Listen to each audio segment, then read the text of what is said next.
Tripura Info News Update. Kamalnagar বাজার সংলগ্ন আনন্দপুরে মফিজ মিয়ার ছেলে নাসিম মিয়ার বাড়িতে তল্লাশি চালিয়ে পুলিশ ও বিএসএফ প্রায় ১০ লাখ টাকা উদ্ধার করেছে। উদ্ধার হওয়া এই টাকার সঙ্গে নেশা কারবারের কোনো যোগসূত্র আছে কিনা তা তদন্ত করে দেখছে পুলিশ। অভিযান চলাকালীন ধস্তাধস্তির ঘটনাও ঘটে বলে জানা গেছে। আজকে আমরা সোনামুড়া থানা এবং ৮১ নম্বর ব্যাটালিয়ন বিএসএফ জয়েন্টলি একটা অপারেশন করা হয়, যেখানে একটা গোপন খবর ছিল যে আনন্দনগর ওয়ার্ড নাম্বার 2-এ মফিজ মিয়া নামে একজন ওনার হাউস কমপ্লেক্সে হিউজ কোয়ান্টিটির ইন্ডিয়ান ক্যাশ কারেন্সি মজুত করা আছে। তো এই মানে খবরে গোপন সংবাদের এই সত্যতার জেরে আমরা জয়েন্ট অপারেশন করি এবং ওনার হাউস কমপ্লেক্স থেকে টোটাল ইন্ডিয়ান ক্যাশ কারেন্সি 9,83,800 টাকা বাজেয়াপ্ত করা হয়।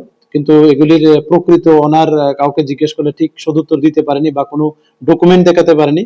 তাই আমরা সমস্ত আইনি পদ্ধতি মেনে এগুলি সিজ করা হয় এবং এটা নিয়ে আমাদের সোনামুড়া থানাতে একটা ইনকোয়ারি স্টার্ট হয় যে এগুলির প্রকৃত ওনারকে এই টাকাগুলার প্লাস এটার পিছনে কোনো ওষুধ উদ্দেশ্য আছে কিনা এগুলি আমরা খতিয়ে দেখছি।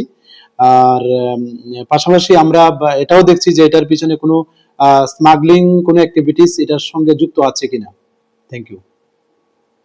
आज रात को हमारा सोनामुड़ा पीएस और 81 बैटालियन बीएसएफ जॉइंटली एक ऑपरेशन किया है, जिसमें खबर था कि जो आनंदनगर है सोनामुड़ा पीएस के दायरे में, यहाँ पर एक मोफिज मिया करके एक हाउस ओनर है, उनका हाउस कॉम्प्लेक्स है, ह्यूज क्वांटिटी जो इंडियन कैश करेंसी मौजूद है।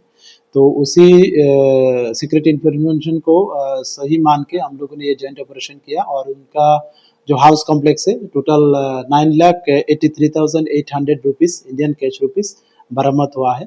लेकिन उसका कोई कोई डॉक्यूमेंटेशन हम लोगों ने ऐसा नहीं मिला या कोई भी प्रोड्यूस नहीं किया है कि उसका ओनर ये है।